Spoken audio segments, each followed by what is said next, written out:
यानंतर एक कल्याणमधून breaking news येते। लैंगिक अत्याचार आणि हत्या प्रकरणातील पीडित कुटुंबियांच्या घराबाहेर 3 तरुणांनी मध्यरात्रीच्या सुमारास यावेळेस दहशत माजवण्याचा प्रयत्न केलाय। जामीन मिळाला नाही तर आम्ही AK-47 घेऊन येतो आणि दाखवतो, अशा प्रकारची धमकी या पीडित कुटुंबियांना देण्यात आली आहे। आरोपी विशाल गवळीचं समर्थन करणारेच हे दहशत माजवणारे लोक असल्याचं कुटुंबियांचा आरोप आहे।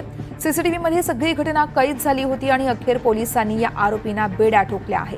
सगळा प्रकार सीसीटीव्ही कॅमेऱ्यामध्ये कैद झाला होता। या प्रकरणातील आरोपीने पुरुषोत्तम शेलार याला अटक केली आहे। तर या प्रकरणातील अजून 2 आरोपींचा पोलीस शोध घेत आहेत। दरम्यान कोळशेवाडी पोलीस ठाण्याच्या वरिष्ठ पोलीस निरीक्षकाचे तडकाफडकी बदलीही करण्यात आली आहे। पीडित कुटुंबाला सुरक्षा देण्याची जबाबदारी पोलिसांची आहे, मात्र वरिष्ठ पोलीस निरीक्षकांनी सुरक्षा पुरवण्यात निष्काळजीपणा केल्याचा ठपका ठेवत त्यांच्यावर कारवाई करण्यात आली आहे।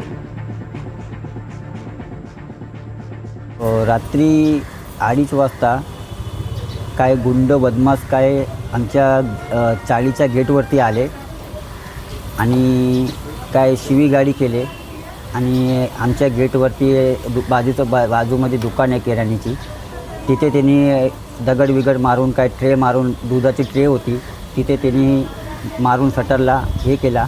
आणि मी सरकारला आणि प्रशासनाला CM साहेबांनी स्वतः बोलले त्या कुटुंबाला आपले संरक्षण द्या म्हणून। तर मी वारंवार तिथे सांगतो आहे पोलीस स्टेशनमध्ये, तिथे काय पण घडू शकतो, आम्हाला भीती आहे।